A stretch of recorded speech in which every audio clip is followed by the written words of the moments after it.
ప్రభు నామంన అందరికీ praise the lord. అలసిన వానికి ఊరడించు మాటలు అన్న పుస్తకంలో నుండి ఈరోజు దేవుని వాగ్దానం మే 2వ తారీఖున, మీరు శ్రమలలో ఏలాగు పాలివారై ఉన్నారో అలాగే ఆదరణలోనూ పాలివారై ఉన్నారు. కొరింథీయులకు రాసిన 2వ పత్రిక 1వ అధ్యాయము 7వ వచనం.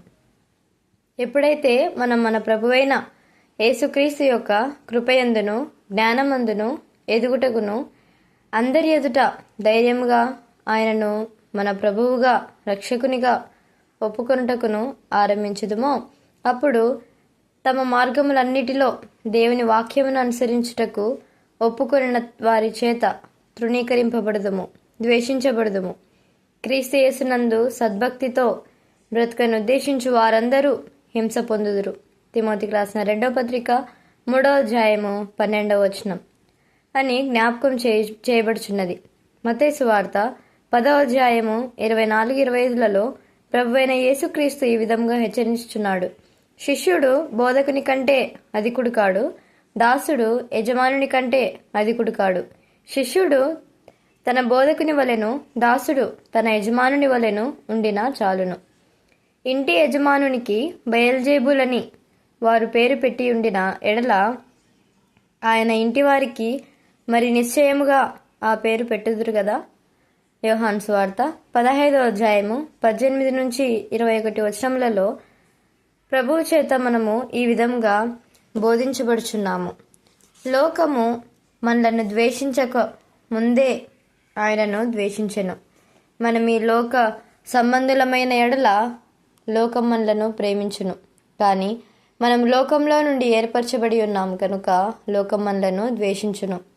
కీర్తనలు 123వ అధ్యాయము 3-4లలో ప్రభువును బట్టి మనము మన స్నేహితులుగా భావించు వారి ద్వారా కూడా ద్వేషించబడదుము, తిరస్కరించబడదుమని చదువుదుము.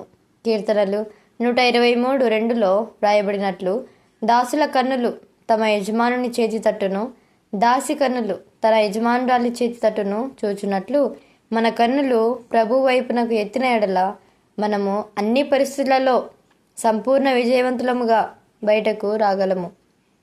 అపోస్తుల కార్యములు 5వ అధ్యాయము 41వ వచనంలో ఆ నామము కొరకు అవమానము పొందుటకు పాత్రులని ఎంచబడినందున వారు సంతోషించుచు మహాసభ ఎదుట నుండి వెళ్ళిపోయిరి అని మనం చూచినట్లు, ఆయన నామము నిమిత్తము మనం అనుభవించు శ్రమలను అవమానములను గొప్ప ఆధిక్యతగా భావించవలెను.